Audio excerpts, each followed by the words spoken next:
What? We're not doing a Space Marine review today. What is going on over here?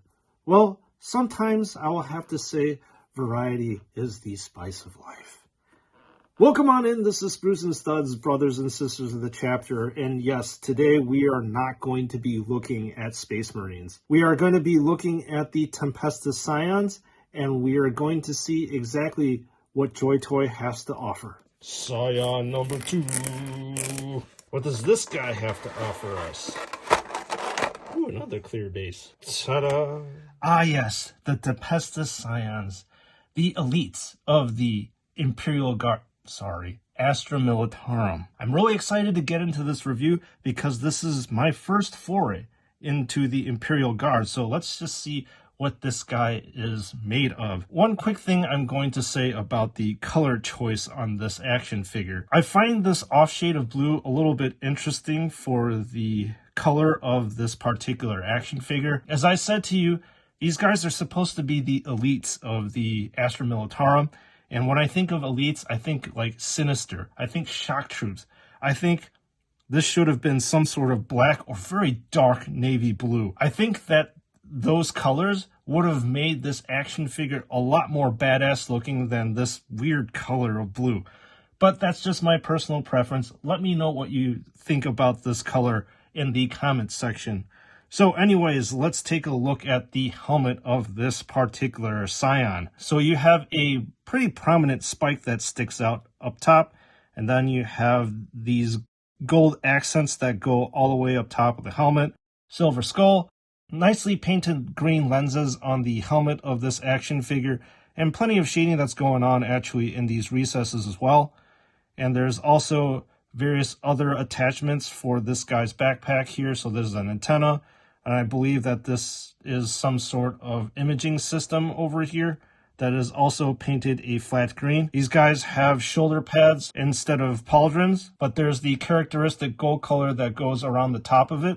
And the same thing goes on with this side as well. As we are looking at the cloth areas of this action figure, there is plenty of shading that's going on here too. I really like how the recesses, they have a deeply shaded dark brown that stands out to me, which adds more depth to the action figure.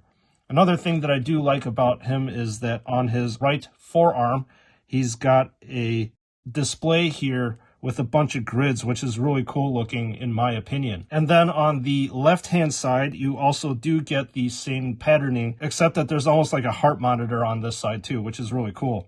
So looking at the body of this action figure, you also get to see some more gold outlinings. You have a prominent, again, skull with the wings on it. And then we're going to take a look at the accessory pouch area. So it looks like you have some sort of tome here or some kind of book. You get heavy shading outlines right here. And then down here, I suppose, is a bunch of things such as grenades. And then we flip around over to the left-hand side. You get a very large canteen, which I think is super cool. And when we flip back, you will see very, very prominent looking fabric folds here that have been shaded.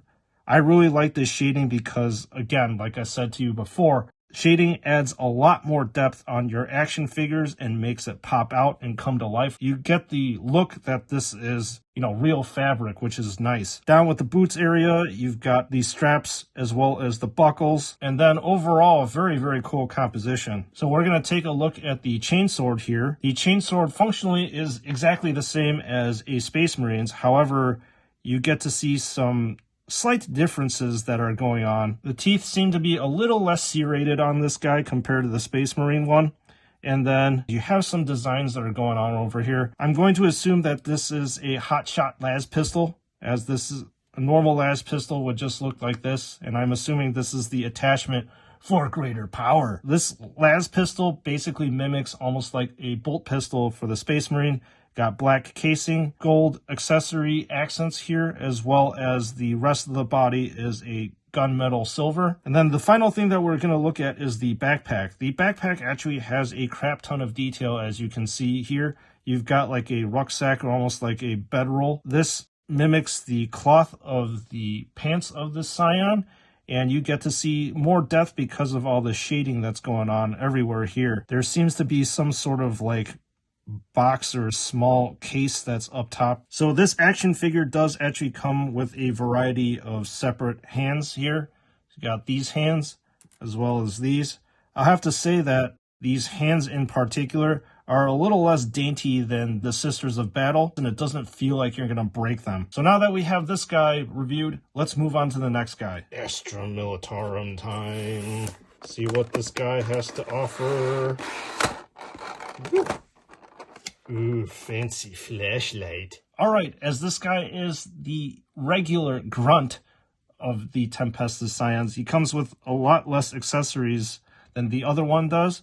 So let's also pick out the differences on this action figure. So the helmet area, there's no spike that sticks out.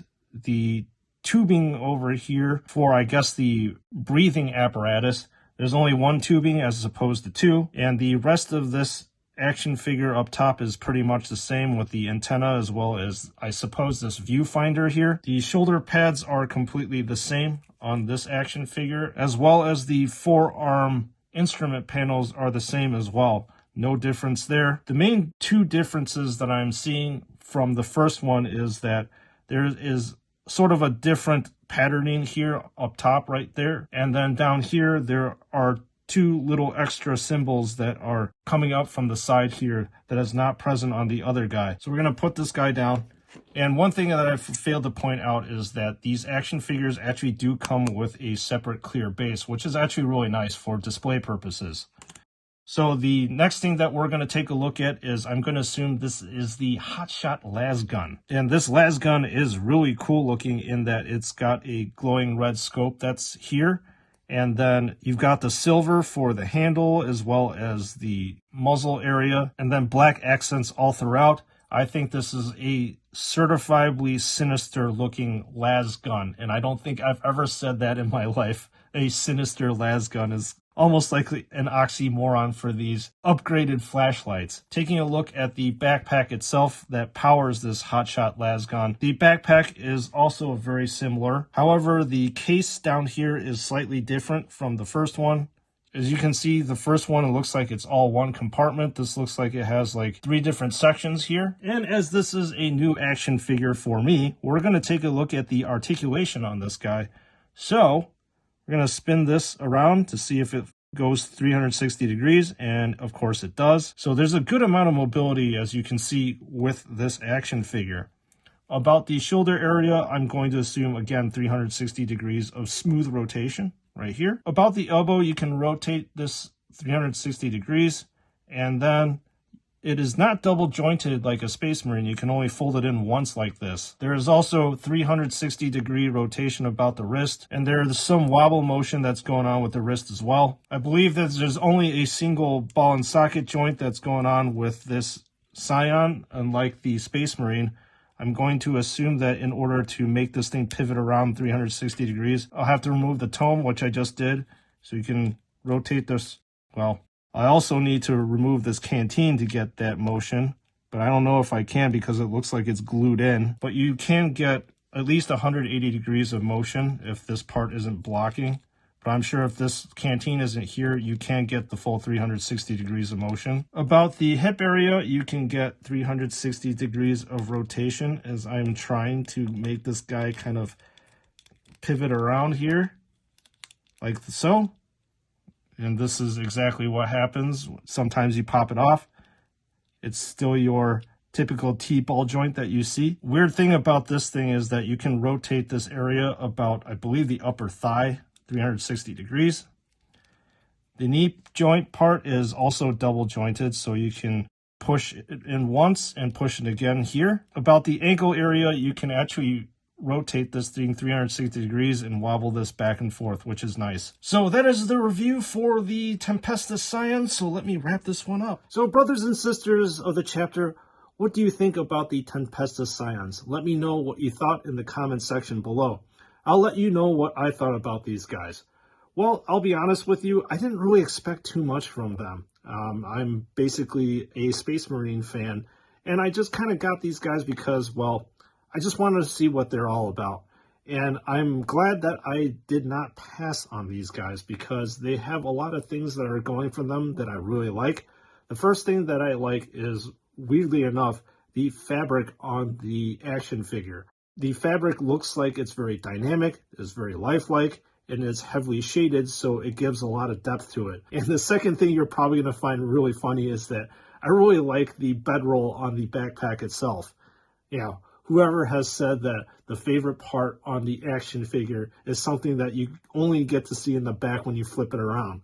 But yeah, I actually do like it because, again, it really looks like a bedroll to me. So I think that based on these two guys, I'm probably going to have to end up ordering a few of the Command Squad that I completely missed out on. So look forward to that review later in the future. So anyways, this is Brews and Studs. Thank you for joining me for this review. And if these in-depth reviews are your thing, please make sure to smash that subscribe button because they definitely do help the channel out in the promotion of it. And I appreciate that very, very much. So once again, thank you for your support, and I'll see you guys all in the next one.